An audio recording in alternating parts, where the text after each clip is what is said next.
हम लोगों में। वाहेगुरु वाहेगुरु जी के फतेह। भाई साहब, मानवता चैनल में सब आपका भाई बहुत बहुत फतेह। स्वागत है। बहुत खुशी। आज वाहेगुरु जी का हम फतेह। हमारे साथ जुड़े हुए बहुत सारे मेहमान हैं, उनका मैं परिचय करा दूं। हमारे साथ डॉक्टर आर आई सोनवानी साहब हैं धमतरी से। ब्रिजेंद्र सिंह साहब आगरा से जुड़े हुए हैं, जो पूर्व आईपीएस अधिकारी रहे हैं। डॉक्टर कृपाल सिंह जी अमेरिका से। और उड़ीसा राज्य से भरत दास चेलक जी हमारे साथ जुड़े हुए हैं। भरत दास चेलक स्क्रीन पे आए, अपनी कैमरा ऑन करें। आज हमारा प्रमुख विषय है यूनिवर्सल ट्रूथ, जिस पर हम आज चर्चा करने वाले हैं कि यूनिवर्सल ट्रूथ क्या है और सतनाम के मानने वाले एक कैसे हों। आज का हमारा जो विषय है, जो सत्य के राह चलने वाले लोग हैं, सत्य की मार्ग को अपना के चलते हैं, वो एक कैसे हों। और इस बाबत हम आज चर्चा को विषय को लेकर हम लोग हाजिर हुए हैं, और इस चर्चा में बहुत सारे मेहमान अपने अपने विचार रखेंगे। तो मैं सबसे पहले जितने भी हमारे साथ मेहमान जुड़े हुए हैं उनका हम वॉइस ऑफ मानवता चैनल में बहुत बहुत स्वागत करते हैं, अभिनंदन करते हैं। और आज के इस कार्यक्रम को आगे बढ़ाते हुए जो सतनाम है, यूनिवर्सल ट्रूथ है, जिसको हम मानते हैं, इस पर हम आज की सवाल को लेकर जाना चाहेंगे। मैं सबसे पहले ब्रिजेंद्र सिंह जी के पास जाना चाहूंगा। ब्रिजेंद्र सिंह साहब, ये यूनिवर्सल ट्रूथ और सतनाम से क्या तात्पर्य है, इसको हमें आप डेफिनेशन करते हुए बताएं, ब्रिजेंद्र सिंह साहब। हाँ साहब, धन्यवाद जगदीश जी, बहुत अच्छा आपने विषय रखा है। हम लोगों के हृदय से बिल्कुल लगा हुआ विषय है ये। और सत्य ही ऐसी चीज है जिससे कि हमारे बंधन कट सकते हैं। खास तौर से वो कौमें जो गुलामी की, अशिक्षा की, गरीबी की जंजीरों में बांध दी गई हैं षड्यंत्रों के तहत, वो बिना सत्य के उनका उद्धार नहीं हो सकता। इसलिए हमारे महापुरुषों ने सबने सत्य की बात और सत्य नाम की बात कही होगी, मगर वो कई बार ऐसा है कि हमने घेरों में बंद कर दिया है सत्य को भी। मगर सत्य हवा की तरह, आकाश की तरह विशाल होता है, और सत्य अनाद है, अनादि है, अनंत है। गुरु नानक साहब ने भी यही बात अपने महामंत्र में कही है, और सभी महापुरुषों ने ये कही है कि सत्य कोई मैं और आप बनाते नहीं है, हम उसको जान सकते हैं। चाहे वो हमारा शोषण का सत्य हो, चाहे हमारे कल्याण का सत्य हो, अगर हम जान जाएंगे तो हम झूठ का विरोध करेंगे। तो अगर जब तक हम झूठ को नहीं जानते, हम सत्य को भी नहीं जान सकते। हर चीज के दो पहलू होते हैं। ये संसार द्वंद्व पे चल रहा है। झूठ है, सत्य है तो झूठ है, झूठ भी है तो सत्य है, दिन है रात है, न्याय है अन्याय है। अब हमारे वो लोग जो कि बेचारे अन्याय के मारे हुए हैं, विषमताओं के मारे हुए हैं, गरीबी के मारे हुए हैं, आप अगर एक बात अगर गौर से देखें तो आप देखेंगे कि सबसे पहले उनका पढ़ना लिखना बंद किया गया। जब एजुकेशन को बंद कर देंगे आप किसी को, तो वो सच और झूठ का फर्क नहीं जान सकता, वो मित्र और शत्रु का फर्क भी नहीं जान सकता। अब लड़ाई के मैदान में अगर आप उतर रहे हैं और आपको यही मालूम नहीं है कि हमारा विरोधी कौन है और मित्र कौन है, तो अपने मित्रों पर ही आप हथियार चला देंगे। तो कुरान पाक में बार बार एक बात कही गई है, मुझे बहुत अच्छी लगती है, कि शैतान का काम होता है गुमराह करना, कंफ्यूज करना। एक बार एक मेरे मित्र हैं, बहुत मेरे अच्छे मुलाकात हो गई, आरएसएस के मेरे मित्र थे। तो जब बहुत नजदीक मेरे हो गए, उन्होंने समझा कि अब इसको नेकर पहना ही देंगे। तो उन्होंने मुझसे कहा कि देखिए साहब, हमारी कुछ रणनीति है। तो हमने, सब क्या रणनीति है आपकी? कहा कि पहले हम कन्विंस करते हैं, सीधे सीधे समझाते हैं, नहीं समझ में आता तो हम कंफ्यूज करते हैं, गुमराह करते हैं। गुमराह भी ना हो, पढ़ा लिखा हो, तो हम बदनाम करते हैं। और जब बदनाम हो जाता है तो लोग टीबी के मरीज की तरह उससे बचने लगते हैं। तब वो अकेला अलग थलग पड़ जाता है, तब हम अटैक करते हैं।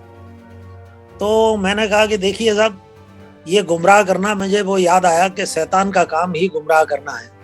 मगर गुमराह वही हो सकता है जिसको सत्य का ज्ञान नहीं है। अगर आपको सत्य का ज्ञान है और कोई आदमी झूठ बोल रहा है तो आप उसका विरोध करोगे, और अगर सत्य का ज्ञान नहीं है तो जैसा भी बोल रहा है आप कहोगे भी ठीक ही होगा। अब सीता जी की रसोई थी, यहाँ खाना बनाती थी, भगवान राम यहाँ पैदा हुए थे। आपको अगर इतिहास का ज्ञान नहीं है, आपने अभी ठीक ही कह रहे हो, क्यों गलत कह रहे हो? तो अगर किसी को गुमराह करना है तो उसका पढ़ना लिखना बंद करना है, उसको अज्ञान में रखना है, उसको सत्य से दूर रखना है। तो हम लोगों को ये मान लेना चाहिए कि पहली बात कि सत्य कोई वो किसी बुद्ध धर्म का या जैन धर्म का या सिख धर्म का नहीं होता। सत्य यूनिवर्सल है। सत्य गुरु नानक साहब ने कहा है अनादि है, अनंत है, और कल्याण बिना सत्य के नहीं हो सकता। इसलिए जो महामंत्र है वो भी सदगुरुओं ने सत्य नाम का महामंत्र दिया। अब ये है कि एक दुनियादारी और एक अध्यात्म। दुनियादारी में आप जानते हैं कि दुनियादारी में इसे मायावी संसार कहते हैं, और इसमें काम क्रोध लोभ मोह अहंकार, इनसे धन से दौलत से तमाम पाला पड़ता है। तो इसमें बड़ा मतलब असत्य से बचना बड़ा मुश्किल हो जाता है। इसलिए संतों ने सत्य नाम कहा, यानी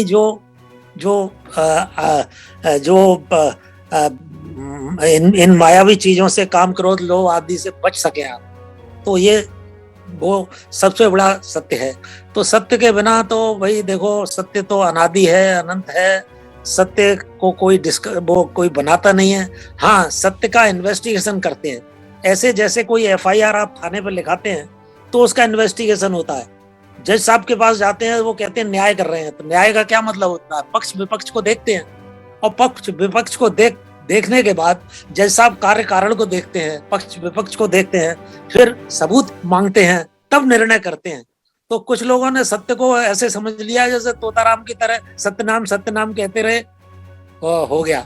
और कई बार ऐसा होता है, हमारे दुश्मनों के दिमाग में आया कि भाई आदमी जग गया है, सत्य तक पहुंच रहा है, इसको गुमराह करो किसी तरह। तो अगर हमें जैसे इतिहास का ज्ञान नहीं है तो हम तो यही समझेंगे कि भाई ये जो हमारा पढ़ा लिखा आदमी जो हमें बता रहा है ठीक ही कह रहा होगा। ये सत्यनाम जो है 1762 से ही शुरू हुआ है या 1772 से शुरू हुआ है, या अगर वो समझा देगा हमें ये तो वेदांत और वेद से संबंध है, तो हम तब मानेंगे उसको जब हमको सच्चाई का पता नहीं होगा। सच्चाई का पता होगा तो हम जो गुमराह कर रहा है उसको आंख से आंख मिलाएंगे। इसलिए ये बहुत बड़ा इंपॉर्टेंट टॉपिक है, और ये सब गरीब जनता के दबे कुचले लोगों के लिए, जिनके साथ अन्याय हुआ है, जुल्म हुआ है, जिनकी बहन बेटियों की इज्जत आज भी लूटी जाती है, जिनकी झोंपड़ियां जलाई जाती हैं, उनका उद्धार बिना सत्य के नहीं हो सकता। और सत्य का मतलब है झूठ से भी उनका ठीक से परिचय होना चाहिए, और झूठ का जो लोग प्रचार कर रहे हैं उनको समझना चाहिए, यानी मित्र और शत्रु का भेद होना चाहिए। बस मेरे ख्याल से बहुत इंपॉर्टेंट टॉपिक आपने दिया है। अब इसका कोई अंत नहीं है। मैं इतना ही कह के बात खत्म कर रहा हूँ।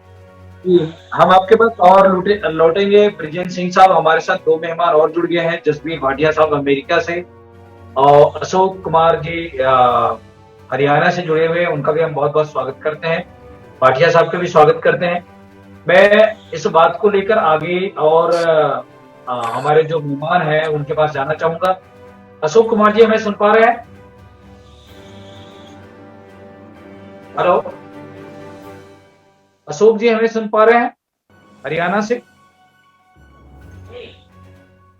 जी, बहरहाल वो हमसे उनकी आवाज नहीं आ पा रही है।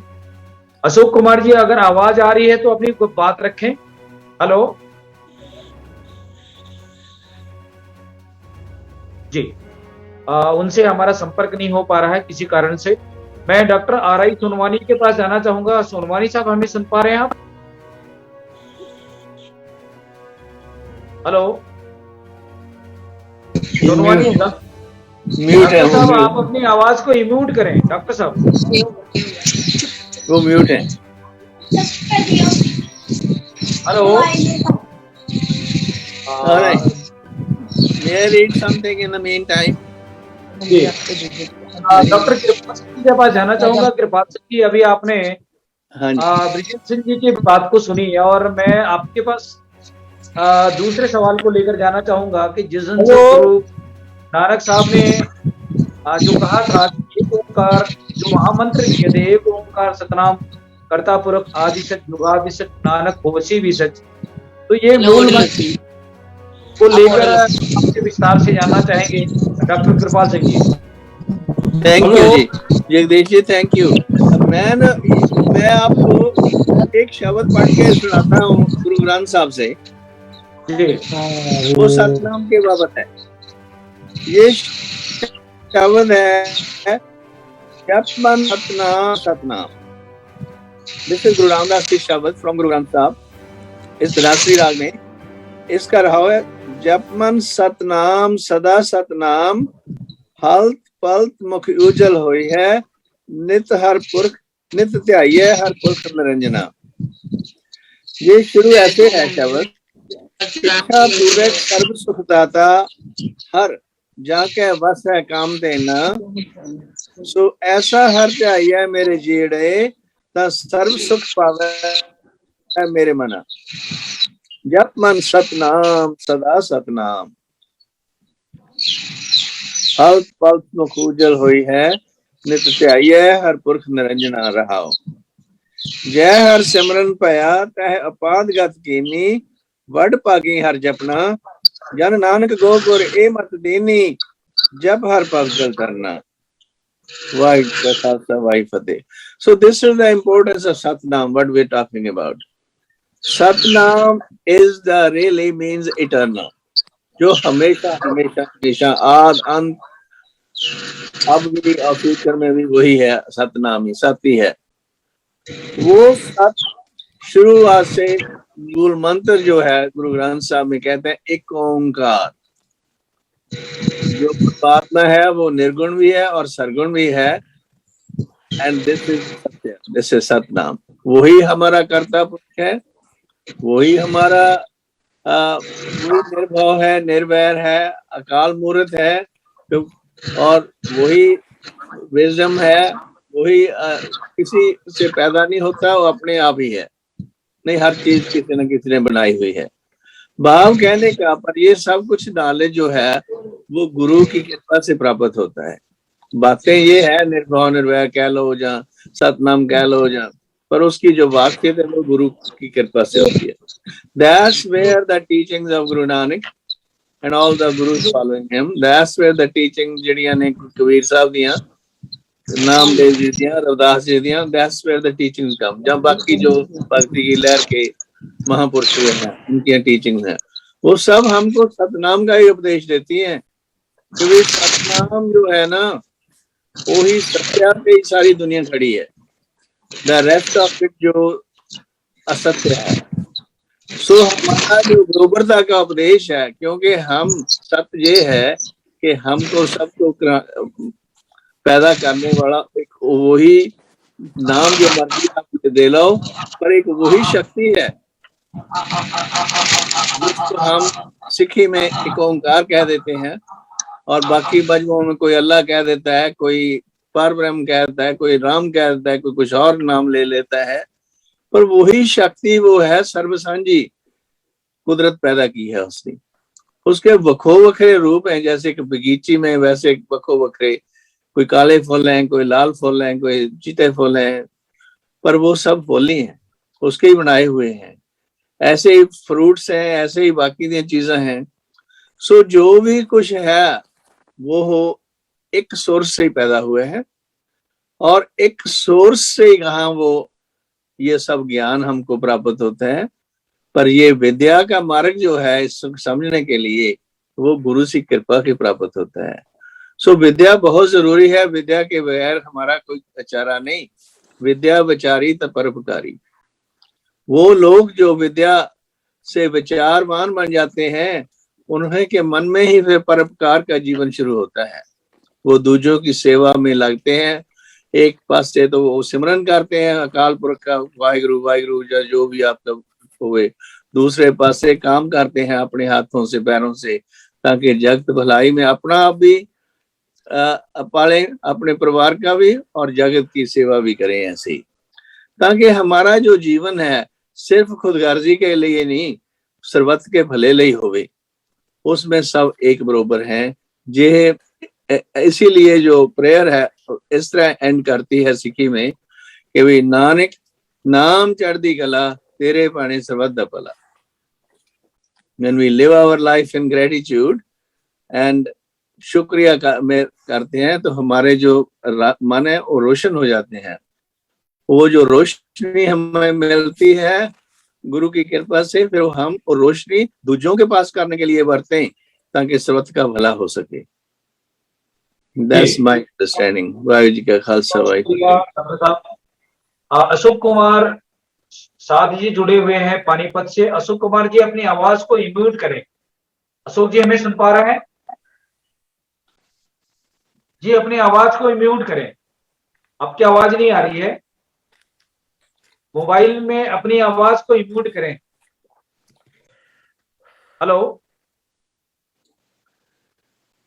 अशोक जी म्यूट ही है जी, वो अपनी आवाज को ठीक नहीं कर पा रहे हैं। बहरहाल मैं भरत दास शेलत जी के पास जाना चाहूंगा उड़ीसा से।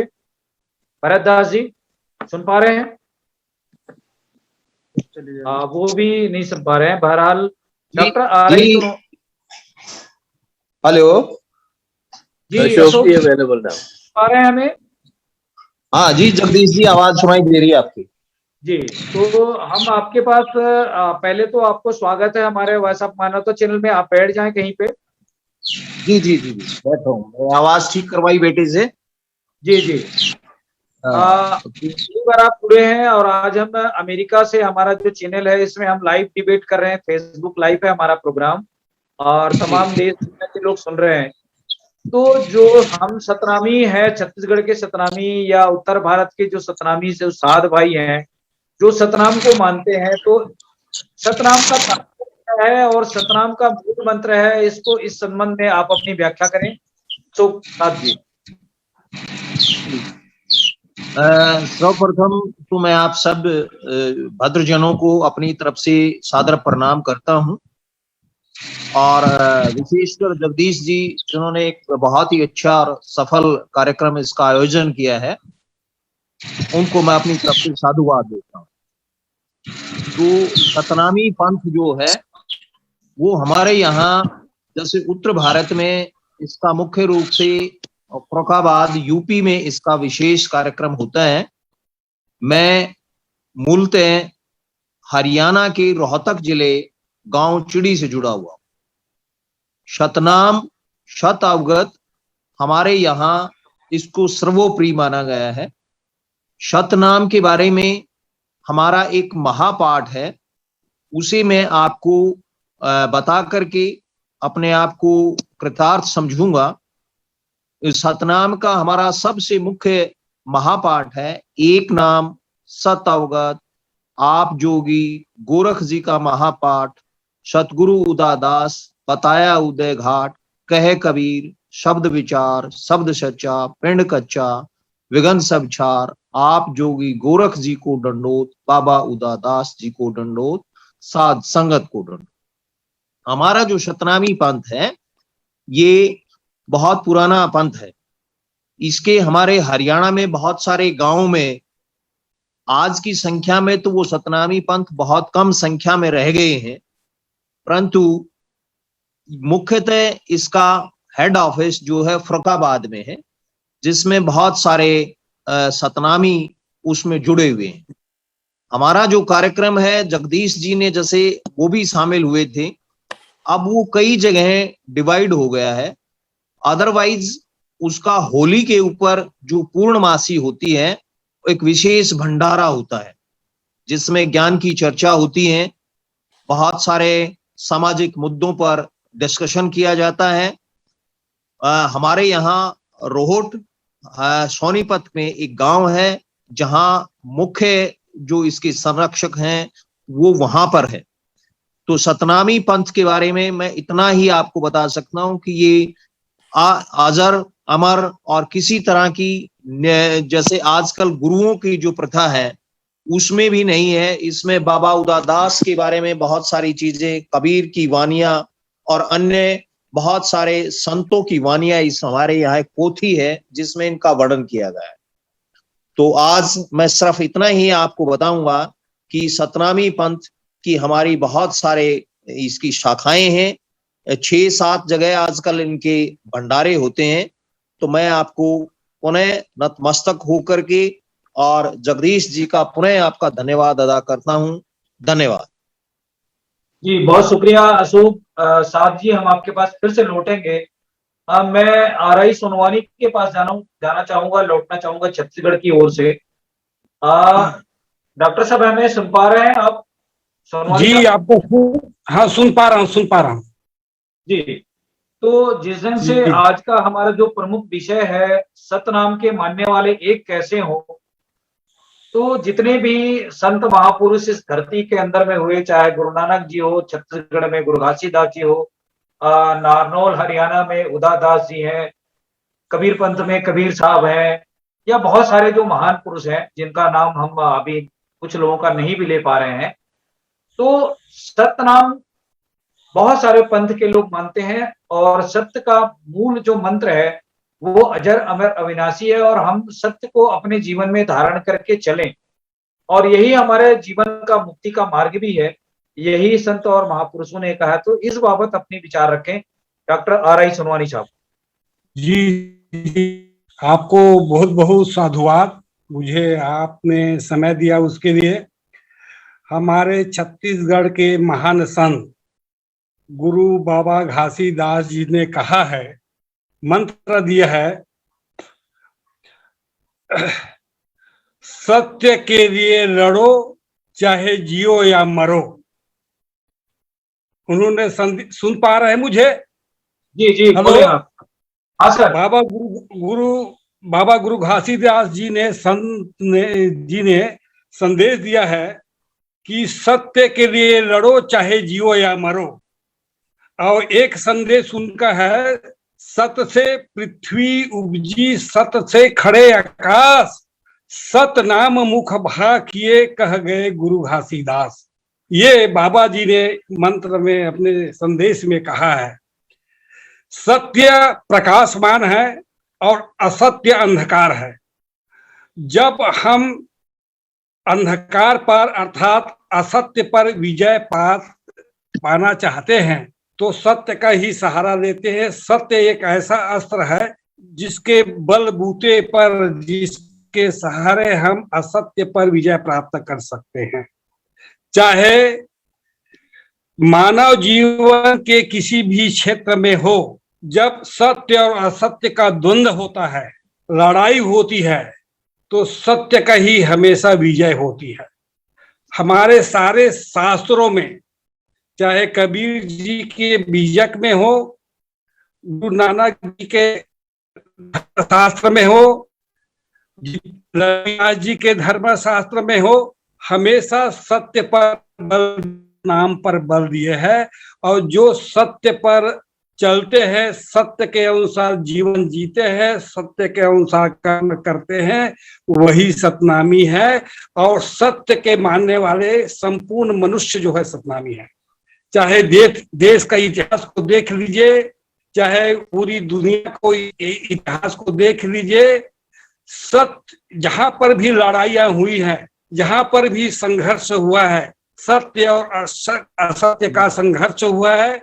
चाहे वह सामाजिक क्षेत्र में हो, चाहे बौद्धिक क्षेत्र में हो, चाहे राजनीतिक क्षेत्र में हो, चाहे प्रशासनिक क्षेत्र में हो, हमेशा जो है सत्य और सत्य के बीच अलग अलग तरीकों से हुआ है। और इन संघर्षों में जो सत्य को आधार मानकर लड़ाई किया है, सत्य के बलबूते पर संघर्ष किया है, उनको हमेशा विजय श्री मिली है। आज लोग बाग असत्य को छुपाकर, असत्य का सहारा न लेकर, सत्य का सहारा लेकर असत्य के अंधकार में बढ़कर, असत्य के अंधकार में बढ़कर समाज को, लोगों को गुमराह करने की कोशिश करते हैं, साजिश करते हैं, षड्यंत्र करते हैं, और असत्य को प्रचार प्रसार करके वे सत्य को गौण बनाने की कोशिश करते हैं। लेकिन सत्य सत्य है, असत्य असत्य है। जहां भी मानव जीवन में कि किसी भी क्षेत्र में, किसी भी पहलू में, किसी भी एंगल में यदि संघर्ष हुआ है, और जो सत्य के बलबूते पर सत्य को अस्त्र मानकर आगे लड़ाइयां लड़ी है, हमेशा सत्य की विजय हुई है। चाहे आप इतिहास देख लीजिए, अमेरिका का इतिहास देख लीजिए, चाहे विश्व का इतिहास देख लीजिए, भारत के इतिहास लिए, चाहे सामाजिक क्षेत्र में देख लीजिए, धार्मिक क्षेत्र में देख लीजिए, राजनीतिक क्षेत्र में दीजिए, सत्य एक ऐसा आदि और अनंत है जिसको कोई जो है कुछ समय के लिए भले ही उसको लुप्त प्राय बनाने की कोशिश करेंगे, अंधकार में ढापने की कोशिश करेंगे, लेकिन सत्य एक ऐसा प्रकाशमान है, एक ऐसा उसमें ज्योति है जो अंधकार को चीरते हुए, अंधकार को हटाते हुए अपने वर्चस्व स्थापित कर ही लेते हैं। इसको कोई नकार नहीं सकते, कोई झुठला नहीं सकते।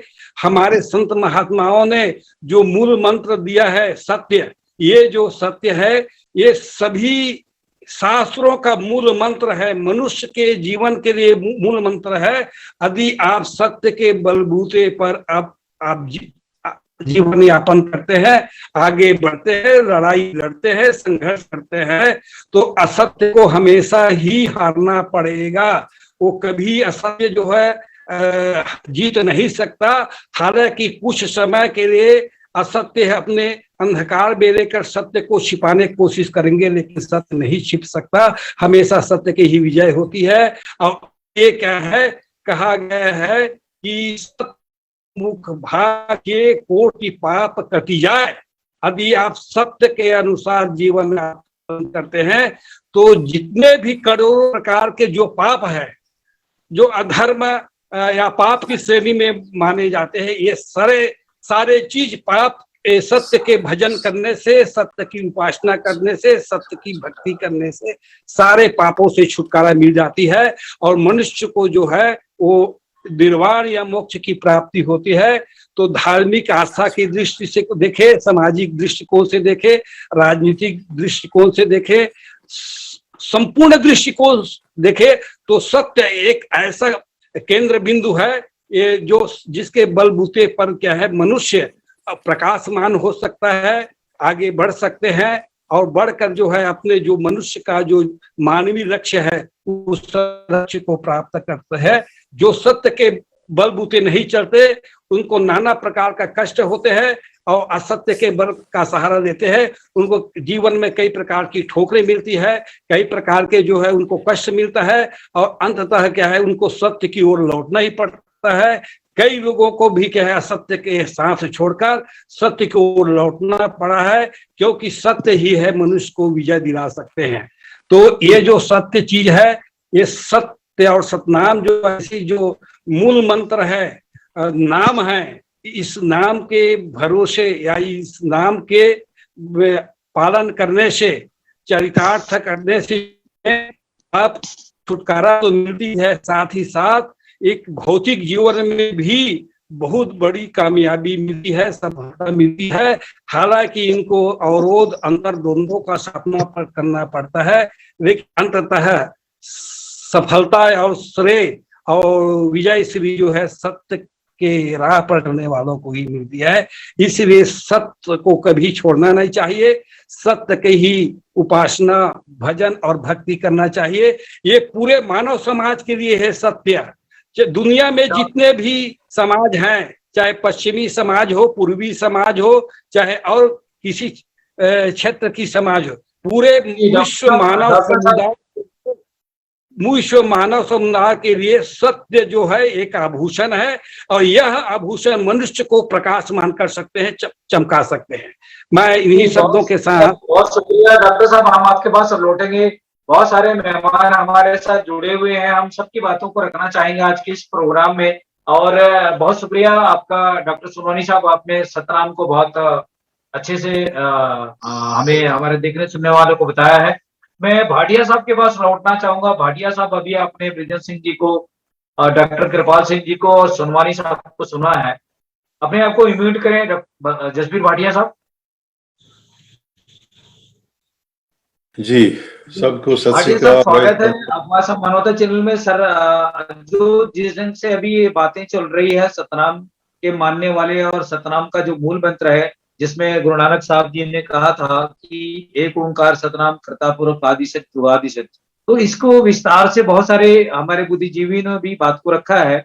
मैं आपके मुखारबिंद से ये हमारे सुनने वालों को हम ये जताना चाहेंगे कि यूनिवर्सल ट्रूथ जो सतनाम है, इस बाबत अपने विचार रखें। जसबीर भाटिया साहब अमेरिका से।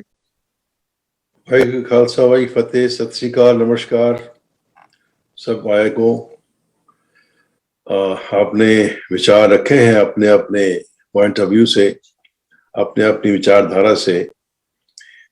इस बात के हम वैसे कई बार बात कर चुके हैं और वही बातें बताई जा रही हैं। सुरवानी साहब ने अपने तरीके से कहा, अशोक कुमार जी ने अपने तरीके से कहा, हालांकि मैं दोनों में बहुत अंतर देखता हूं। जैसे मैंने पहले भी कहा है कई बार, और विजय सिंह ने भी कहा कि कोई सत्य को शुरू नहीं होता कहीं से। क्वेश्चन, सवाल ये नहीं होता कि सत्य कहीं से शुरू होता है, सत्य तो अनादि है, ठीक है, लेकिन जब कोई संप्रदाय या धर्म बनता है, वो किसी सिद्धांत को लेके वहां से आगे उसके ऊपर प्रचार करता है और फिर लोग इकट्ठे होते हैं उस प्रचार को मानने वाले, और वो कोई धर्म या मत बन जाता है। तो जब हम कहते हैं कि नारनौल में से हरियाणा में 1657 में 1657 में जोगीदास और उनके भाई क्या नाम, वीरभान, हाँ, उन्होंने ये मत शुरू किया। इसका ये मतलब नहीं कि सत्य उन्होंने पहली बार शुरू किया, सतनाम पहली बार तो नहीं शुरू हुआ, लेकिन इस सिद्धांत को लेके उन्होंने एक अपना विचारधारा बनाई। तो इसे कहते हैं शुरू होना। हम इसे कहते हैं जी गुरु नानक से हमने शुरू किया ये धर्म का जो विचार है। तो ये विचारधारा गुरु नानक ने उसको एक फिलॉसफी के रूप में बताए ग्रंथ में पैदा हुई। इसका ये मतलब नहीं है कि सिख जो है वो अनादि से चल रहे हैं, नहीं, वो एक विचारधारा तब से शुरू हुई।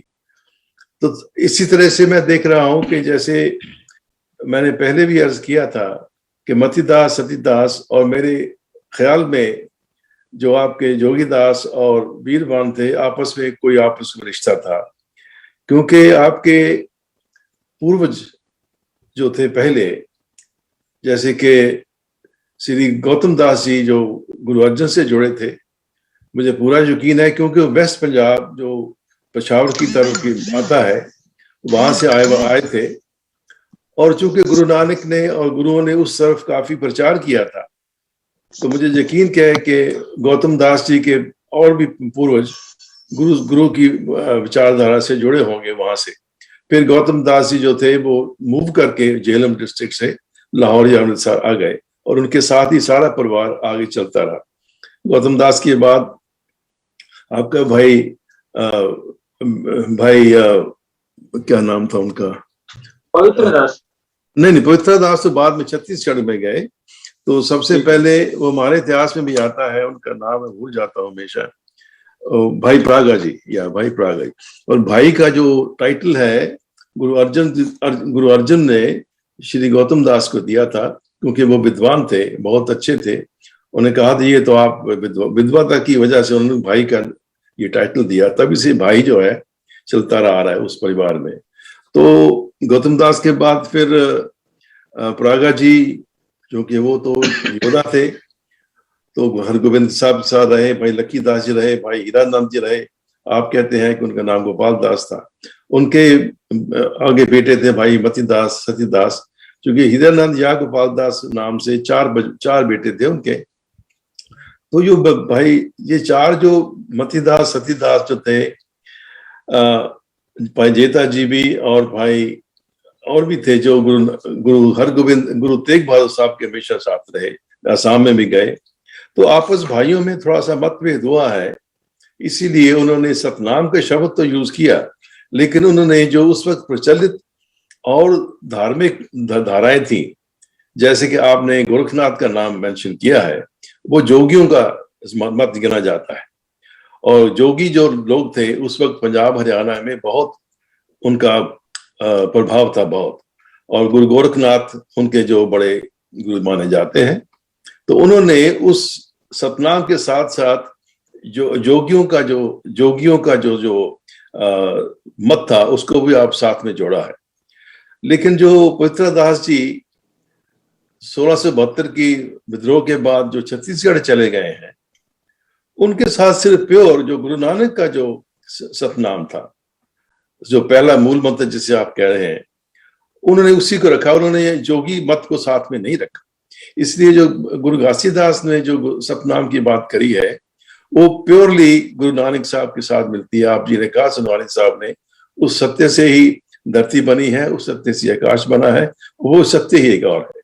उसमें किसी और गोरखनाथ या दूसरे लोगों को नाम बीच में नहीं मिलाया गया। तो ये अंतर पड़ गया है छत्तीसगढ़ सतनाम में और आपके जैसे सात समाज कहते हैं या हरियाणा के या उत्तर प्रदेश के या फर्रुखाबाद के जो सतनाम की बात करते हैं आप, तो ये अंतर हो गया है बीच में, सब अंतर विचारधारा में हो गया।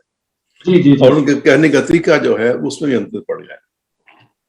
दूसरी बात जो मैं सोच देख रहा हूं वो ये है कि हम कई बार इस बात को बात कर चुके हैं, हम सत्य के ऊपर अड़ जाते हैं। लेकिन सत्य शब्द, सत्य तो जो वो अनादि शक्ति है या क्या है, उसका गुरु साहब ने कहा हम उसको बयान नहीं कर सकते, जिससे सब संसार की उत्पत्ति है, जो सृष्टि का बनाने वाला है वो सत्य है। मतलब सत्य का मतलब है वो रियल है। पानी सत्य है, हवा सत्य है, समझे ना। ये शब्द में आप कंफ्यूजन बहुत पैदा हो रहा है, मैंने कई बार सुना है इसको। तो सत्य के ऊपर, सत्य का मतलब है रियल, असल में है, कोई बनावटी चीज नहीं है या किसी के मन की मनगढ़ंत घटना नहीं है। जो वो अकाल पुरख जिसे हम कहते हैं वो सच्चाई है, वो एक रियलिटी है। सच को रियलिटी के नाम से देखना चाहिए।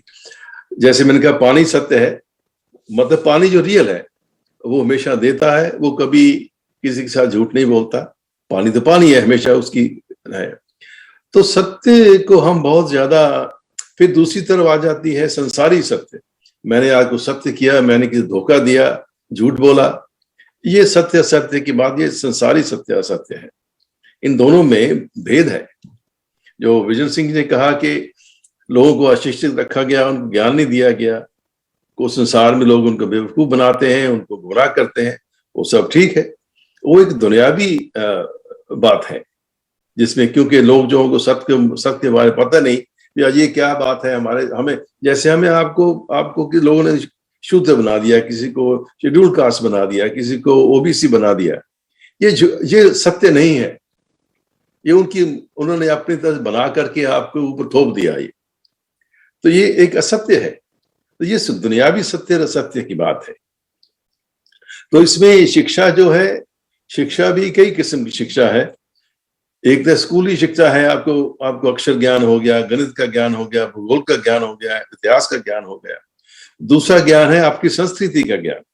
जैसे कि हमारे जो भारतीय धर्म है, जिसे हिंदू कहते हैं आप लोग, हिंदुइज्म कहते हैं, हिंदुइज्म को धर्म नहीं है वैसे, उसमें स्मृतियां आती हैं, वेद है, उपनिषद है, स्मृतियां हैं। और स्मृतियां क्या है, जो इसे इंग्लिश में ओरल ट्रेडिशन कहते हैं। जो एक महापुरुष स्वामी या कोई गुरु, उसके मुख से निकले हुए जो शिष्य हैं उसको याद कर लेते हैं, क्योंकि उनको लिखने का उस वक्त कोई प्रोग्राम नहीं था। तो जो इसे सुन के वो चलते आ रहे हैं, तो उन्हें स्मृतियां कहते हैं, जो स्मरण से, मेमोरी से बनाई गई हो। तो जो शिक्षा जो है आपकी, जो सत्य की शिक्षा है, परमात्मा की शिक्षा है, उसके लिए कि स्कूली शिक्षा की जरूरत नहीं है। कई भक्त जो इतने बड़े भक्त हुए हैं, तो वो तो शिक्षित नहीं थे, फिर भी उनकी कितनी महानता है।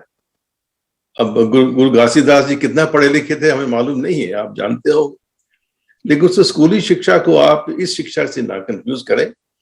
मैं नहीं कहता कि वो नहीं होनी चाहिए, वो भी होनी चाहिए। अक्षर ज्ञान बहुत जरूरी है, क्योंकि गुरु साहब ने कहा है कि अखरी ज्ञान, अखरी नाम, अखरी सलाह, अखरी ज्ञान, क्योंकि सारा कुछ जो है ज्ञान का जितना भी है वो भाषा में है। भाषा के बिना कुछ भी नहीं होता। मैं इंग्लिश में कहूँ, all knowledge, religions, everything exists in human language. ये सिर्फ इंसान की भाषा में ही सब कुछ है। अगर भाषा ना होती, ना कोई ग्रंथ होता, ना कोई कुछ होता, ना कुछ भी नहीं होता। इंसान सिर्फ सोच सकता या महसूस कर सकता या देख सकता। तो भाषा की अपनी जरूरत है, लेकिन उसको सत्य से ना कंफ्यूज करें आप। तो सत्य तो वो रियलिटी की बात कर रहे हैं हम। ये जो संसारी सच झूठ की बात है वो अलग चीज है। तो मैं ये इस बात को क्लैरिफाई करना चाह रहा हूँ। पिछली बार कई ऐसी बात हुई है और ये बात सामने नहीं आई। मैं देख रहा हूँ बार बार हम उसी बात को दोहराए जा रहे हैं कि सत्य के साथ जीना चाहिए। यस, हमें झूठ नहीं बोलना चाहिए, हमें सच्चा जीवन होना चाहिए, लेकिन इसका उस सत्य से कोई तल्लुक नहीं है। वो सत्य सत्य है ही, उसको कोई झूठा नहीं सकता। जैसे पानी को पानी कहे ये पानी नहीं है, ये तो मिट्टी है, नहीं कह सकते आप, क्योंकि वो सत्य है। उसको आप संसारी सत्य से ना जोड़े, उससे ना कंफ्यूज करें। और बाकी मैं सोचता हूं कि ये बातें हम कई बार कर चुके हैं, हमें कोई इन मीडिया के हिसाब से कुछ एक्शन प्लान बनाना चाहिए ताकि हम इस पॉइंट पे आगे आगे चल सकें। और हम देखिए, जो जो आपके विचारधारा है हम तो चेंज तो नहीं कर सकते। जैसे साध समाज है, वो अपना उनका पोथी है, उसमें आपके जाप है, उसमें आप गोरखनाथ की बात करते हैं, उनकी बात करते हैं, हम इनको चेंज तो नहीं कर, उनकी अपनी श्रद्धा है और आपकी अपनी श्रद्धा है, आप किसी को बदलना नहीं चाहते, लेकिन हम जानना चाहते हैं कि जो असलियत क्या है। असलियत है एक परमात्मा को जानना। हम सब बराबर हैं, सब इंसान एक जैसे पैदा होते हैं, एक जैसे रहते हैं, खाते पीते हैं, एक जैसा बोलते हैं, भाषा अलग हो सकती है। ये जो मूल सिद्धांत है ये है कि हम सब प्राणी उसी एक परमात्मा के बनाए हुए हैं, एक एक ओंकार के बनाए हुए हैं, उसी की धरती उसी का आकाश बनाया हुआ है। और हम जो प्राणी हैं, सारी सृष्टि ही उसी ने बनाई है। हम अपने आप को सारी सृष्टि के साथ में मिलके देखना है। हम सांस लेते हैं, हमें ऑक्सीजन चाहिए, हम जो सांस बाहर निकालते हैं उसमें कार्बन डाइऑक्साइड होती है। तो जो पेड़ हैं उनको कार्बन डाइऑक्साइड चाहिए, वो कार्बन डाइऑक्साइड हमारी बनाई हुई उसको ऑब्जॉर्व करते हैं और ऑक्सीजन देते हैं। तो हम उनके साथ जुड़े हुए हैं। अगर पेड़ नहीं होते तो हम जिंदा नहीं रह सकते। तो हम सारी सृष्टि में एक कॉमनलिटी है, वो ही एक परमात्मा के एक सत्य की। हम उसी को से जुड़ के समझ के, तो हम सब अपने जितने भी हमारे लोग हैं, हम आपस में प्यार रखें, समानता से रहें, उस बनाई हुई सृष्टि का आदर करें। तो इससे सत्य की बात होनी चाहिए। इतना ही कहूंगा बस। जी, बहुत शुक्रिया जसबीर भाटिया साहब, आपने सतनाम को और यूनिवर्सल ट्रूथ को बहुत अच्छे से डेफिनेशन किया। मैं उड़ीसा राज्य की ओर जाना चाहूंगा। हमारे इस जो साथ जुड़े हुए भरत दास शेलक जी बहुत देर से सुन रहे हैं और वेट भी कर रहे हैं हमारा। भरत दास जी, हमें सुन पा रहे हैं आप? जी हाँ जी, हेलो। मैं हाँ, आपसे ये अभी जो चर्चा हो रही है इस पर आपके पास सवाल लेकर जाना चाहूंगा कि जिस ढंग से बहुत सारे बुद्धिजीवी ने अलग अलग राज्यों से अलग अलग मत के विचारों से सतनाम को एक विस्तार से अपनी व्याख्या की है, तो जैसा कि अभी जो चर्चा चल रही है इसको अभी बहुत सारे मेहमानों की बातों को आपने सुना है, उस बाबत आप अपने विचार रखें और यूनिवर्सल ट्रूथ और सतनाम को मानने वाले लोग एक कैसे हो सकते हैं। भरत दास जी। बहुत बहुत धन्यवाद जगदीश जी। बहुत ही सुंदर और सुनहरा अवसर आपने सबको प्रदान किया। मैंने अभी हमारे बहुत सारे वक्ता जो बहुत ही बुद्धिजीवी हैं उनके विचारों को मैंने आत्मसात किया, सुना। विशेषकर हमारे जसबीर भाटिया जी जो कि अमेरिका से, अशोक कुमार जी हरियाणा के सोनीपत को भी मैंने सुना। साथ ही साथ हमारे ब्रजेंद्र सिंह जी और हमारे जो सोनवानी जी हैं, साथ ही साथ डॉक्टर कृपाल सिंह जी के भी मैंने विचार सुने। सबने सत्य पर आधारित अपने विचार प्रस्तुत किए। आज सतनाम के अनुयायी एक कैसे हों, ये जो विषय है, इस विषय पर सबने अपने विचार रखे। यह सही है कि सत्य तो यूनिवर्सल ट्रूथ है, परंतु हमें सत्य को आचरण में हम कैसे उतारें, उसे हम व्यवहार में कैसे लाएं, साथ ही साथ अपने कर्तव्य पर उसका हम उचित परिचालन संचालन कर सकें। सत्य के लिए अपने विचारों में हम पवित्रता कैसे लाएं। सत्य सही है, मैं जसबीर भाटिया जी के बातों से पूर्णतः सहमत हूं कि हवा, पानी, आकाश, पृथ्वी, धरती, सोनवानी जी ने भी अपने विचार रखे, ये बिल्कुल सही है, 100% सत्य है।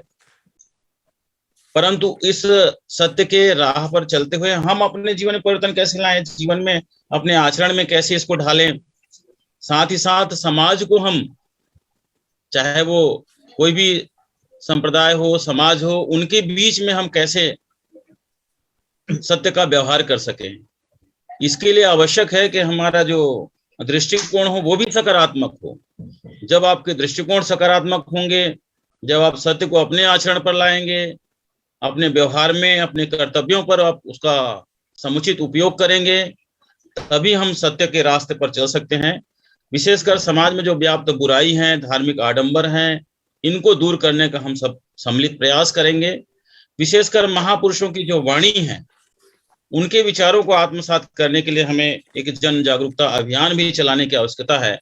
जैसे गुरु नानक की वाणी, कबीर की वाणी है, सतनामियों के निर्माण में गुरु घासीदास जी की जो अमृत वाणी है, इन विचारों से भी हमें लोगों को अवगत कराएं। प्राचीन काल से भारत में एक तरह से देखें, अनादिकाल से, आरंभ से तो एक संत परंपरा प्रभावी रहा है। आज तक देश में जितने भी परिवर्तन हुए हैं, सबके पीछे इन्हीं संत महापुरुषों का हाथ रहा है। अक्सर ये संत महापुरुष दार्शनिक प्रवृत्ति के रहे हैं। उनके जीवन का लक्ष्य मानव जीवन को सार्थक बनाने के साथ जन कल्याण एवं मानवता की रक्षा करना तथा प्राणी जगत में सौहार्दपूर्ण वातावरण तैयार करना प्रमुख रहा है। वे मानवता के हित में अपने आप को कुर्बान करने के लिए सदा तत्पर रहे हैं। अंधविश्वास एवं रूढ़िवादी व्यवस्था का जमकर विरोध करते रहे हैं। जनमानस को अलौकिक व काल्पनिक जगत से बाहर निकालकर सत्य पर आधारित व्यवहारिक दुनिया में लाने का हमेशा प्रयास किया है। यही नहीं बल्कि शोषण और अत्याचार से जनमानस को मुक्ति दिलाने की अनेकों उपाय भी सुझाए। साथ ही समाज को शोषकों के विरुद्ध संघर्ष के लिए तैयार भी किया। इस महान कार्य को नेतृत्व प्रदान कर सफलीभूत करने वाले ऐसे महान मानवों को आम लोगों ने कहीं मसीहा कहा, तो कहीं पैगंबर, तो कहीं भगवान या ईश्वर आदि नामों से संबोधित किया है। लगभग 2500 साल पहले महामानव बुद्ध ने धर्म के बजाय धम्म पर जोर दिया। धम्म का अर्थ है, पाली भाषा में पंथ कहा गया है। इसलिए गौतम बुद्ध ने ज्ञान मार्ग बुद्ध धम्म को चेतन या मुक्ति पंथ कहा। समाज को आत्मा, परमात्मा, भाग्य, भगवान के चक्कर से बाहर निकाला और जन कल्याण के लिए सत्य एवं अहिंसा पर आधारित मध्यम मार्ग प्रशस्त किया। आज से लगभग 530 साल पहले रामानंद जी के शिष्य संत कबीर ने भी सतनाम पंथ चलाया, जिन्हें कबीर पंथ के नाम से जानते हैं। उत्तर भारत के पंजाब क्षेत्र में गुरु नानक जी के सतनाम पर आधारित सिख पंथ चलाया। आज करोड़ों की संख्या में उसके अनुयायी सत श्री अकाल अर्थात सत्य हमेशा अपराजेय है या सत्य की हमेशा विजय होगी जैसे शब्दों का अक्सर उच्चारण करते हैं। छत्तीसगढ़ के महान संत जिन्हें गुरु घासीदास जी के नाम से जानते हैं, उन्होंने अनेक समुदायों को एकत्र कर छत्तीसगढ़ में सतनाम पंथ का निर्माण किया। आज लाखों करोड़ों की संख्या में उनके अनुयायी हैं। उन्होंने अंधविश्वास और रूढ़िवाद के खिलाफ जबरदस्त संघर्ष किया। वे सत्य और अहिंसा के प्रबल समर्थक ही नहीं बल्कि कट्टर पुजारी थे। उन्होंने सतनाम को अपने जीवन में आत्मसात किया। उनके अनुसार सत्य पर आधारित सतनाम पंथ ही मानव जीवन को अपने उत्तम लक्ष्य तक पहुंचा सकता है। महापुरुषों के कार्य को आगे बढ़ाने एवं पंथ संचालन के लिए प्रशिक्षण शिविर लगाना आज आवश्यक। एक योग्य एवं प्रशिक्षित कार्यकर्ता समाज को अवनति के गर्त से निकालकर हिमालय की चोटी पर पहुंचा सकता है। वहीं एक अयोग्य कार्यकर्ता उन्नति के मार्ग में केवल रोड़े ही अटकाएगा।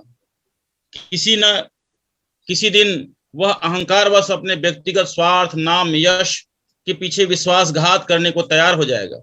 वह समाज को पीछे ढकेल सकता है। मनुष्य में अहंकार एक ऐसी बुराई है जो उसे नीचे गर्त में गिरा देगा। अहंकार का जहर फैलाकर चारों ओर के वातावरण को दूषित व विषाक्त कर देता है।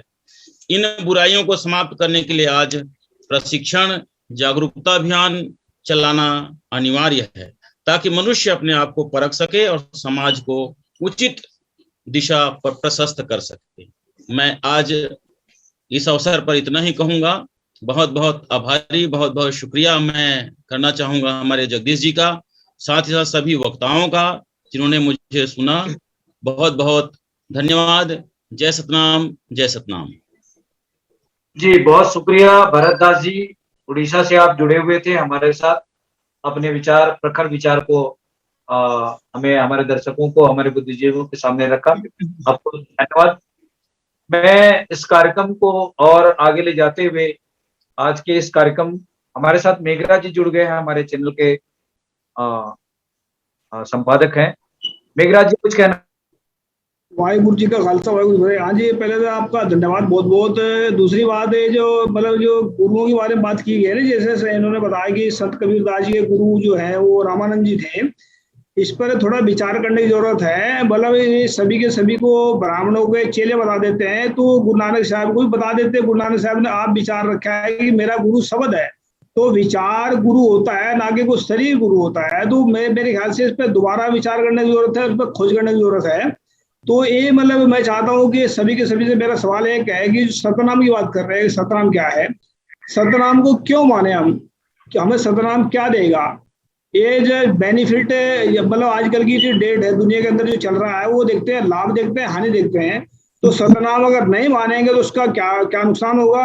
अगर सतनाम को हम मान लेते हैं तो उसका क्या फायदा होगा? मेरा आप सभी से सवाल है, जल्दी से सवाल पूछिए सभी से। थैंक यू जी, बहुत शुक्रिया मेघरा जी। आपने एक बहुत बड़ा सवाल हमारे सभी गेस्टों के ऊपर में छोड़ा हुआ है। मैं अशोक साथ जी के पास फिर से लौटना चाहूंगा। अशोक जी, अभी आपने सभी बुद्धिजीवी मेहमानों की बातों को आपने सुना है, तो जो सतनाम के मानने वाले लोग हैं पूरी दुनिया में, वो एक कैसे हो, इस बाबत अपने ख्याल रखें। और आज के इस कार्यक्रम को हम अंतिम रूप भी देना चाहेंगे, ज्यादा विस्तार में ना जाएंगे, कम शब्दों में अपने विचार रखें। अशोक साथ जी हरियाणा से।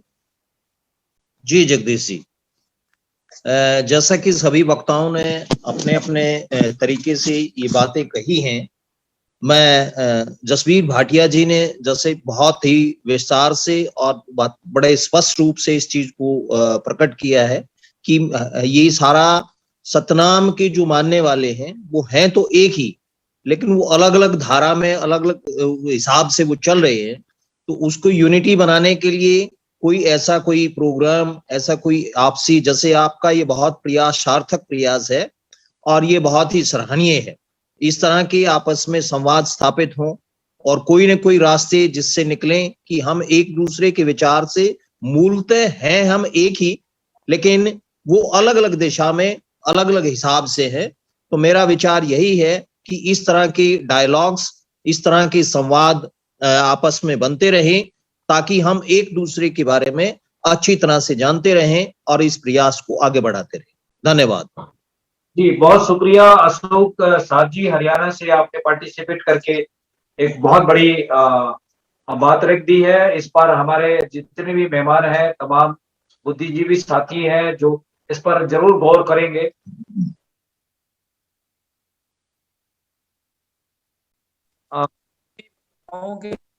आज की इस डिबेट को लेकर कम शब्दों में बयान रखने के लिए जाना चाहूंगा। सोनवानी साहब, अभी आप अशोक साथ जी की बात सुन रहे थे, वो भी हमारे उत्तर भारत के सतनामी भाई हैं। इस बाबत जो उन्होंने अपनी बात रखी है, इस बाबत अपने विचार रखें, हम एक कैसे हो सकते हैं? सोनवानी साहब, कम शब्दों में। जी, हमारे सामने आज एक ज्वलंत प्रश्न के रूप में सामने आया है। वो ये है कि जितने सतनाम के या सत्य के उपासक हैं, जो अलग अलग संप्रदाय, समुदाय या अनुयायी हैं, वो सभी एक साथ कैसे हों, इसमें एकता कैसे आए। भले ये अलग अलग हम सतनाम के शिक्षाओं और सिद्धांतों से अपने अपने गुरुओं के अनुसार आज चल रहे हैं, जी रहे हैं, लेकिन समस्त सतनामियों में, सतनाम के उपासकों में एकता कैसे आए, संगठन कैसे आए, सहकार और सामंजस्य कैसे बने, ये सबसे बड़ी आज की बात है। अब इसके लिए हमको पहल करने की जरूरत है। चाहे ये पहल चाहे उत्तर भारत से हो, चाहे पंजाब से हो, चाहे उत्तर प्रदेश से हो, चाहे छत्तीसगढ़ से हो, हमको इस दिशा में आगे बढ़कर पहल करने की जरूरत है, ताकि हमें सब सतनामियों में, सब सतनाम पंथियों में, समस्त सतनाम के उस उपासकों में एक सामंजस्य बने, एक सहकारिता बने, एक जो सहयोग बने, एक एकता आए और सब मिलकर जो है एक ऐसा एक सामाजिक समरसता को स्थापित करें, ताकि जो विभिन्न विभिन्न जो रूपों में दिखाई देते हैं उसमें एकरूपता 100% तो नहीं आएगा, लेकिन इस दिशा में कुछ न कोशिश की जा सकती है।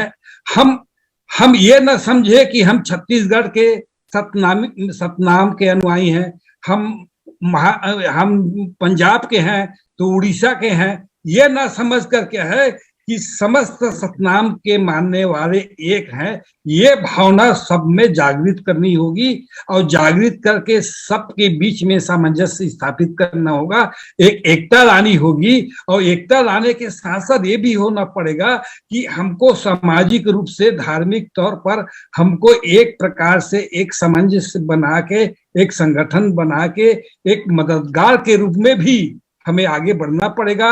जैसे कि पिछले डिबेट में एक चर्चा आई थी कि समाज के कतिपय क्षेत्र के लोग बहुत ही अनाथ हैं, गरीब है, वो शिक्षा प्राप्त करने के पश्चात रोजगार है, तो हमने सलाह दिया था कुछ व्यवसाय, कुछ धंधे की ओर भी रुचि रख कर आगे बढ़ने की प्रयास करना चाहिए। तो आर्थिक तंगी या आर्थिक परेशानी को एक बच्ची ने, नाम याद नहीं आ रहा है, उन्होंने कहा था, तो इस तरह भी सामाजिक संगठन बना के इस तरह के बच्चों को शिक्षा देने के लिए और अन्य छोटे धंधे व्यवसाय करने के लिए एक सहकारिता के रूप में हम इसको आगे बढ़ाएं, तो निश्चित रूप से मैं ये मानूंगा या उम्मीद करूंगा या विश्वास करूंगा कि निश्चित रूप से इस दिशा में इस समुदाय के लोगों को या इस पंथ के अनुयायियों को या सतनाम के अनुयायियों को एक नई दिशा मिलेगी, एक नई ताकत मिलेगी, एक नई ऊर्जा मिलेगा, शक्ति मिलेगी और समाज के लोगों को एक प्रकार से एक मदद मिलने से निश्चित ही एक तरक्की का रास्ता खुलेगा, ऐसा मेरा मानना है।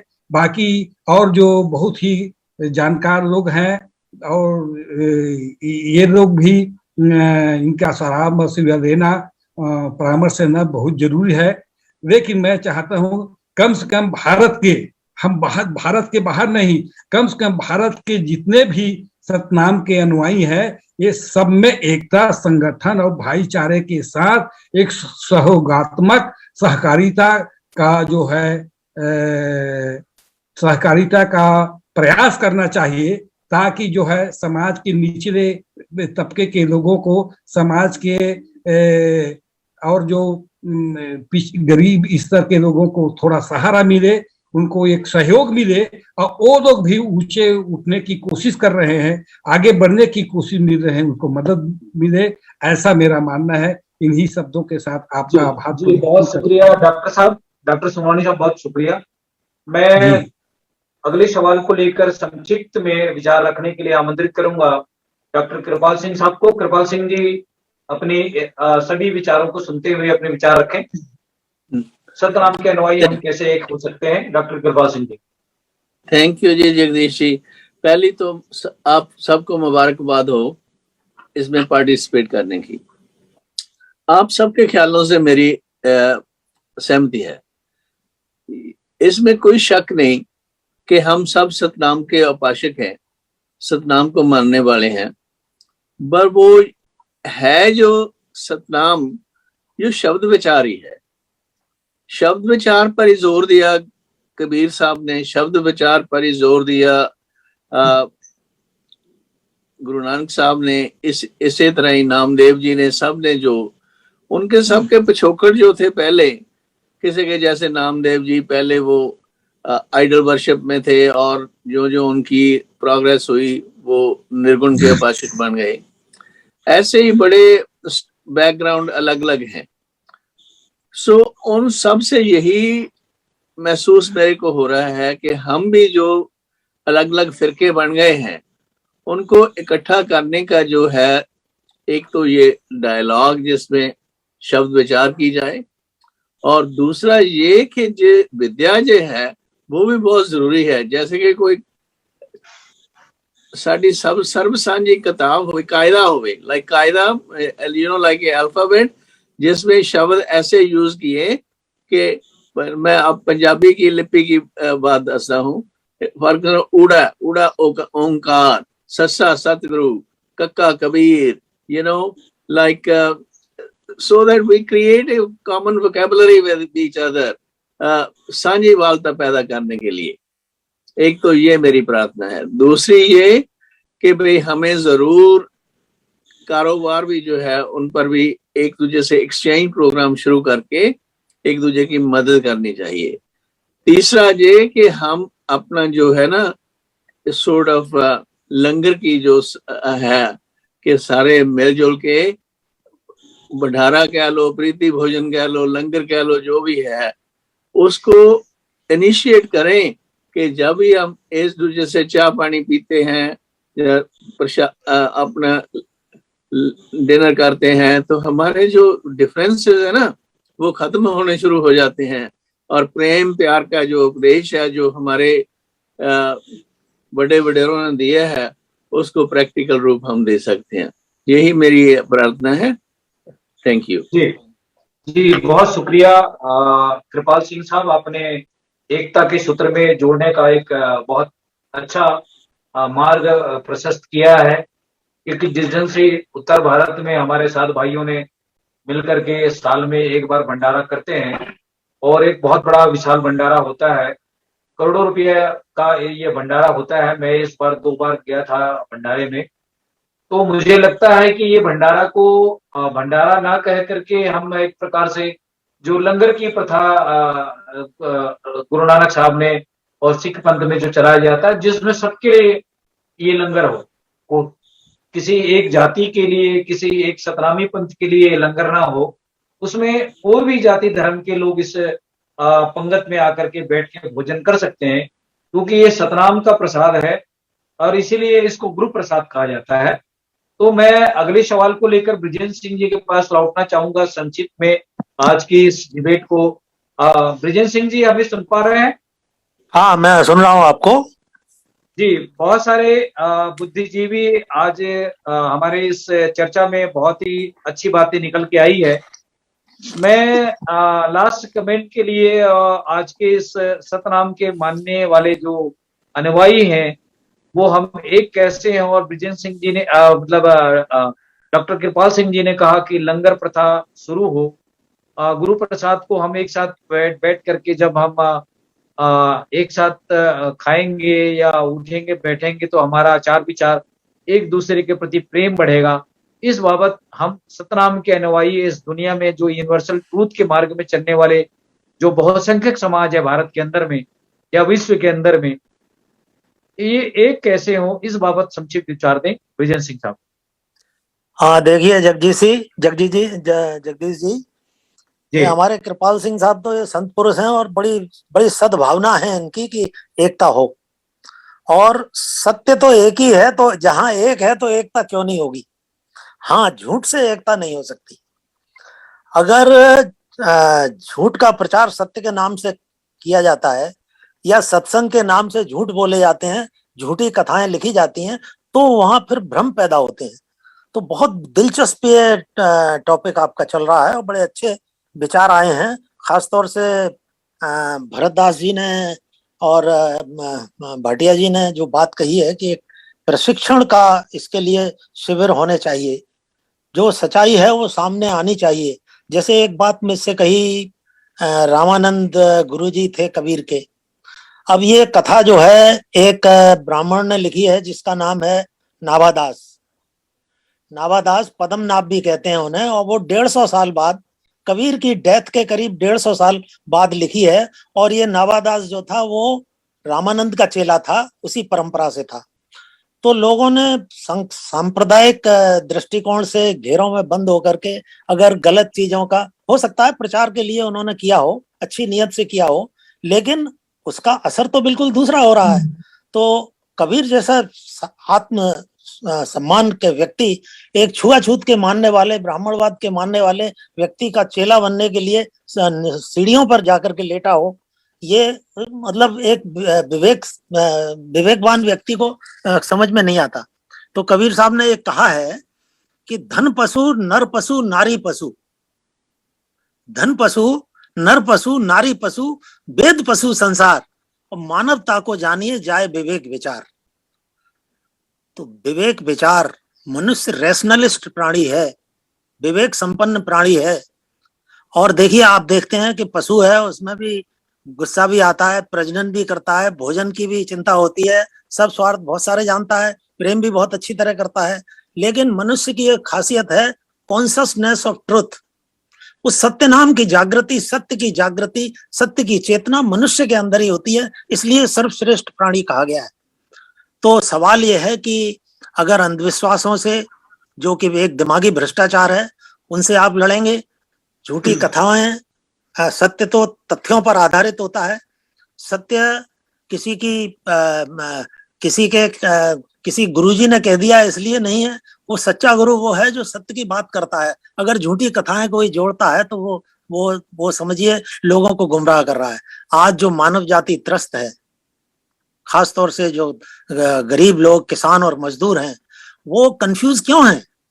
क्योंकि उनको सत्य से दूर रखा गया, उनको हजारों साल पढ़ने लिखने से दूर रखा गया, और उनके लिए फिर ऐसी कथाएं लिख दी गई जैसे कि नवादास ने लिखी है। अब उसी को वो बड़े आराम से शहद की तरह चाटते हुए चले जा रहे हैं। तो मैं ज्यादा कुछ न कह करके मैं कहूंगा, देखिए ये बड़ा विशाल विषय है, ये एक दो वेबिनार के जरिए नहीं, बल्कि जैसा कि भरतदास जी चेलक साहब ने कहा है कि ये इस पर प्रशिक्षण शिविर भी होने चाहिए और एक डिबेट होनी चाहिए लगातार। और जिन लोगों ने शिक्षा पर एकाधिकार करके, सत्ता पर एकाधिकार करके, संपत्ति पर एकाधिकार करके देश की 90% जनता को बेवकूफ बनाया है, उसको सच्चाई को सामने लाने के लिए बहुत बड़े प्रयास की आवश्यकता है। आपने बहुत बड़ा अच्छा प्रयास ये किया है, लेकिन इसको गहराई से मेरे ख्याल से सोचा जाना चाहिए। और मैं अंत में बस एक बात कहूंगा, वो बुद्ध की बात मुझे याद आ जाती है। उनके आनंद ने जब उनसे कहा अंतिम समय पे कि कोई संदेश अंतिम दे दीजिए, तो उन्होंने कहा कि मैंने मुट्ठी बांध करके कुछ भी नहीं रखा, सब खुला हुआ है, सत्य में रहस्य कुछ नहीं होता। अविद्या से बढ़कर के कोई मानव जाति का शत्रु नहीं है, अविद्या है सत्य का उल्टा, झूठ।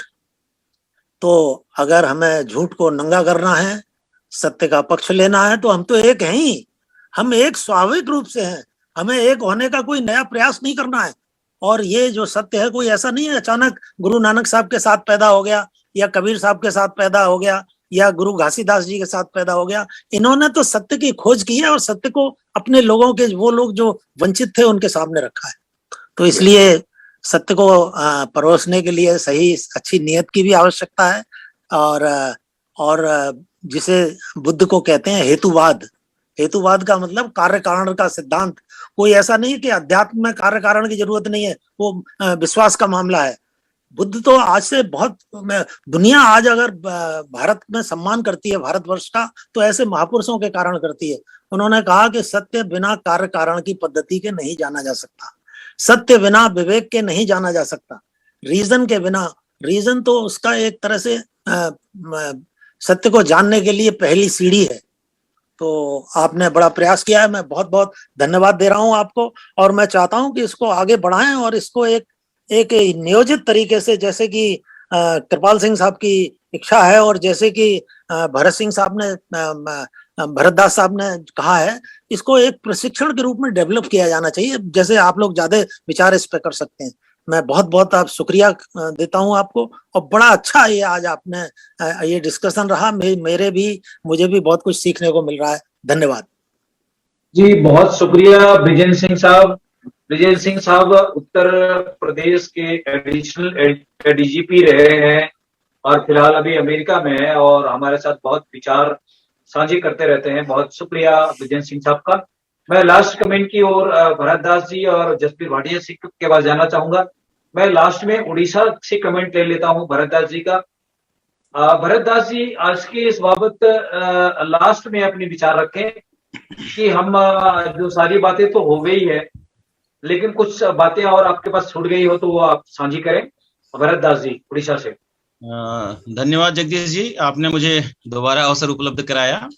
मैंने अभी ब्रिजेंद्र सिंह जी को सुना, ये सही है कि हमें एक प्रशिक्षण या एक डिबेट या कुछ ऐसे समागम, साथ ही साथ हमारे कृपाल सिंह जी ने भी जो विचार रखे, निश्चित तौर पर ये कटु सत्य है और 100% ये बात सत्य है कि हम जब लंगर या भंडारा या कुछ ऐसा समागम जब हम करते हैं तो एक दूसरे के विचारों से हम साझा करते हैं, एक दूसरे के विचारों का आदान प्रदान होता है, बहुत सी चीजों को हम सीखते हैं। इसके माध्यम से भी हम समाज को, संप्रदाय को या हम सतनामियों को और अन्य लोगों को भी हम अपने साथ जोड़ सकते हैं।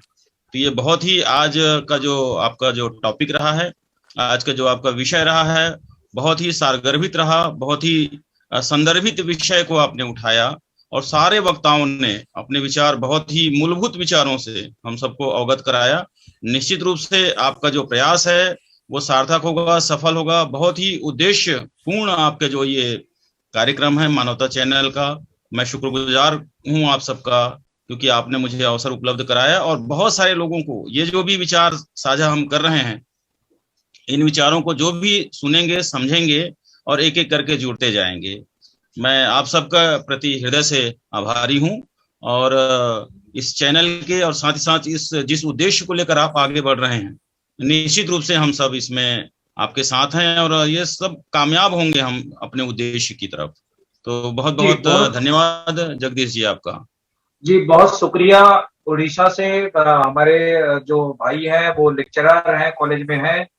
भरत दास जी का बहुत शुक्रिया। मैं लास्ट कमेंट अमेरिका से लेना चाहूंगा, जसबीर भाटिया साहब, जो हमारे सबसे वरिष्ठ हैं और हमेशा मुझे मार्गदर्शन और प्रेरणा देते रहते हैं।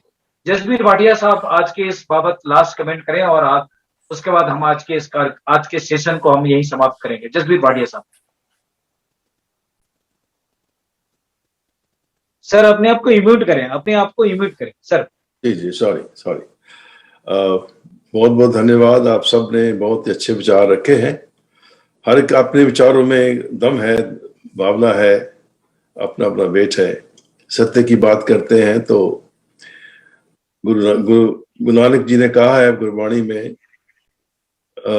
इंग्लिश में कहूंगा, truth is high, higher still is truth for living.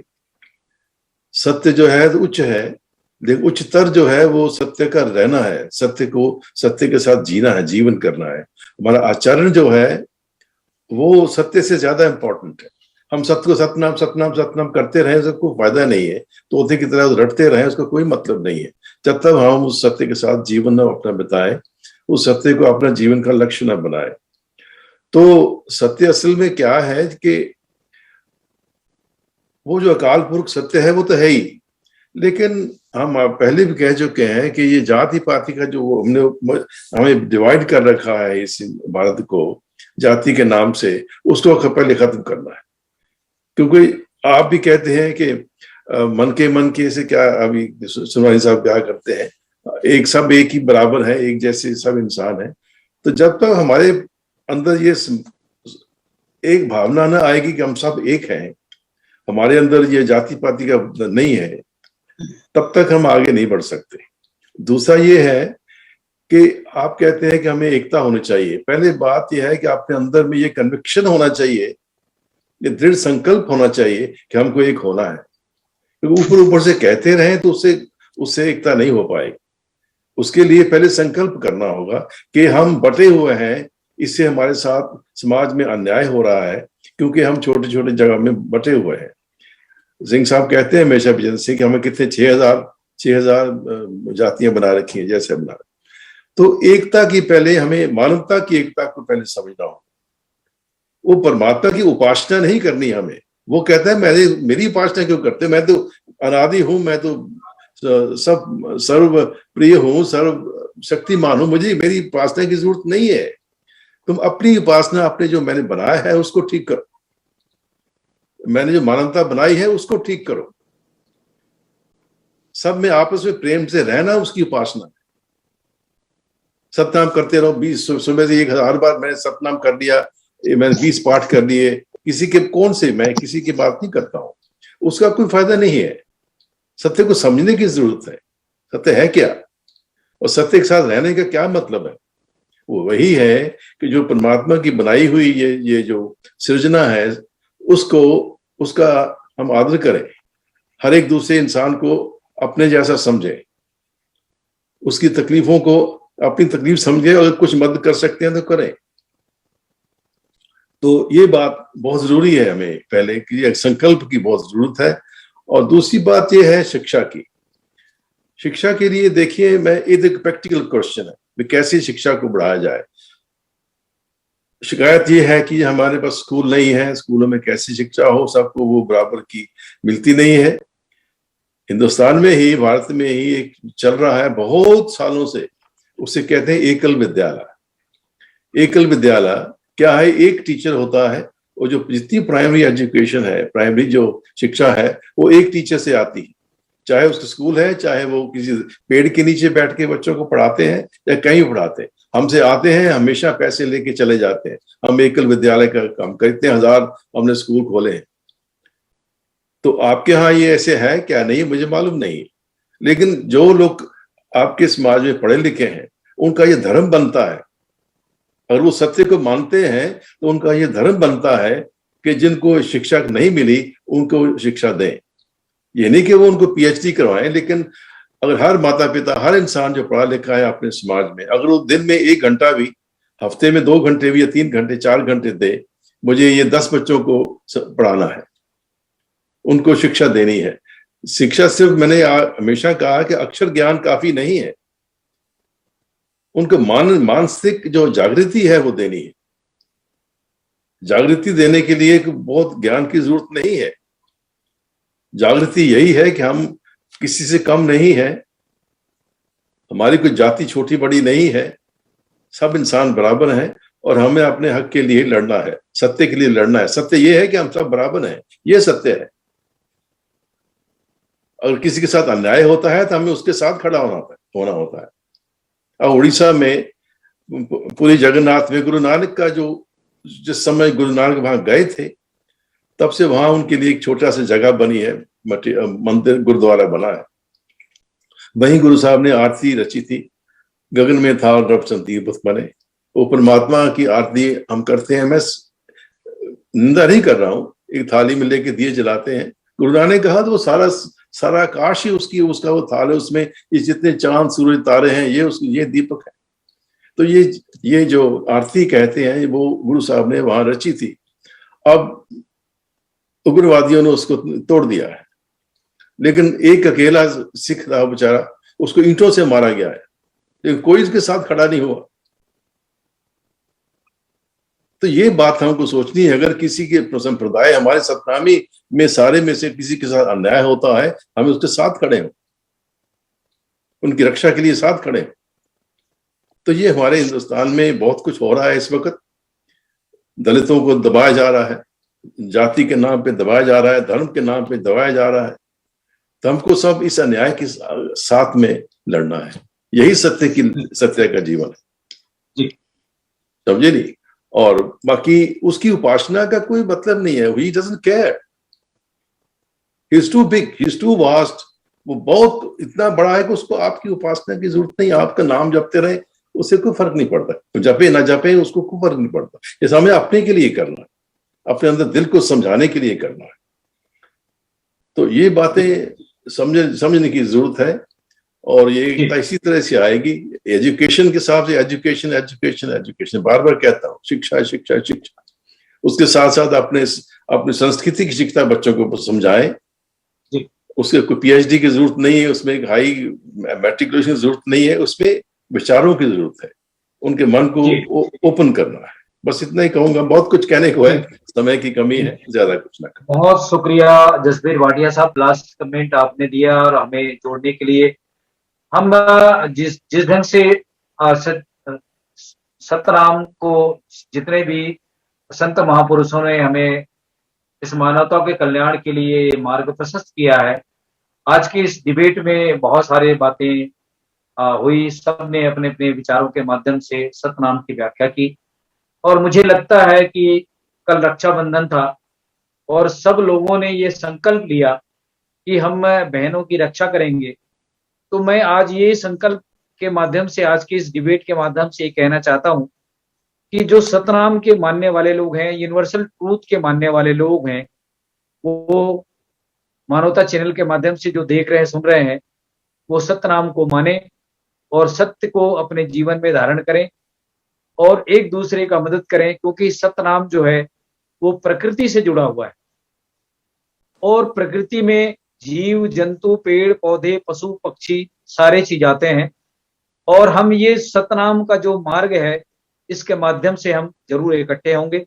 आज के इस कार्यक्रम को हम यहीं समाप्त करना चाहेंगे। जगदीश जी, भाटिया साहब लास्ट में कुछ कहना चाह रहे हैं? जी, आपने जो भंडारे की बात कही, तो मैं यही कहना चाह रहा था, मैं भूल गया कहना, कि जब भंडारा होता है तो दूसरे सतनाम के जो लोग हैं उनको भी इनवाइट करें, उनको भी निमंत्रण दें।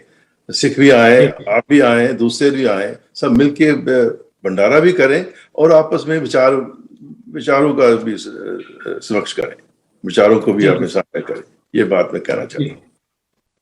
जगदीश जी इजाजत दे तो जी, समापन के बाद एक समापन करना चाहता हूँ, अगर इजाजत दें तो एक छोटा समापन। मैं ब्रिजेन सिंह जी, 1 मिनट के लिए मैं अशोक जी से कुछ कहना चाहते हैं। अशोक जी कुछ कहना चाह रहे हैं? जगदीश जी, बहुत अच्छे सुझाव सभी बुद्धिजीवी लोगों ने इस बारे में बताया है। मैं प्रथम बार आपसे जुड़ा हूं, मैं बड़ा अनुग्रहित हूं आपकी इस विषय में, तो मैं सिर्फ इसीलिए आपका धन्यवाद अदा करता हूं। जब भी आगे नेक्स्ट टाइम आप इस तरह का कार्यक्रम करें, मैं चाहूंगा कि आप मुझे जरूर सम्मिलित करें। धन्यवाद, शुक्रिया जी। ब्रिजेन सिंह जी बहुत शुक्रिया। अशोक जी, हाँ, मैं सिर्फ साहब यह समापन करना चाहता था। एक साहब बड़ी दहाड़े मार मार के रो रहे थे, उनकी पत्नी ने लिख दिया था उनको। कैसे बंद करते हैं? हेलो जी, चल रहा है, उसको मैं बंद करना चाहता हूँ। हाँ जगदीश जी, कुछ गड़बड़ हो रही है इसमें। नहीं, सुनाई साहब अभी म्यूट करना चाहेंगे उनको। जी ब्रिजेश सिंह जी बोले। हाँ, मैं ये कह रहा था कि एक साहब जो बड़े दहाड़े मार के रो रहे थे और वो उनकी पत्नी ने लिखा था कि मैं तुम्हारे जीते जी विधवा हो गई हूँ। तो वो रो रहे थे कि मेरी पत्नी विधवा हो गई है। तो लोगों ने कहा कि भाई पत्नी तुम्हारी लिख रही है जिंदा है, विधवा कैसे हो, मतलब तुम जिंदा हो, बैठे हो, विधवा कैसे हो गई है? वो कह रहे हैं लिखा हुआ है इसमें। तो वो नावादास जी का जो था वही बात सामने आ रही थी। एक बार काशी के महंत साहब थे, उनके सामने मैंने कुछ ऐसा ही कहा तो उन्होंने कहा भाई कौन मानेगा आपकी बात। तो बाई चांस वो मंच पे बहुत कई लोग मिलने आए मुझे बधाई देने, तो उनका मुंह जरा थोड़ा मतलब थोड़ा उदास से हुए वो। तो देखिए सच्चाई जो है वो कहनी चाहिए हिम्मत करके, और ये नहीं कि हम दहाड़े मार के रोते रहें कि पत्नी ने लिख दिया मैं विधवा हो गई तो सचमुच हम मर गए। हम भैया हम जिंदा हैं, अपनी बात को कहेंगे, सच्चाई को ऊपर लाएंगे। धन्यवाद जी, बहुत शुक्रिया ब्रिजेन सिंह साहब। मैं मेघराज जी का भी धन्यवाद करना चाहूंगा। भाई साहब, मानवता चैनल हमारा जो चैनल है अमेरिका से, और ये हमारा फेसबुक और यूट्यूब चैनल है, इसको लाइक करें, कमेंट करें और अपने विचार और अपनी प्रतिक्रिया भी दें, ताकि हम अपने नए नए सुझाव के माध्यम से हम इस डिबेट में अपनी बात को रख सकें।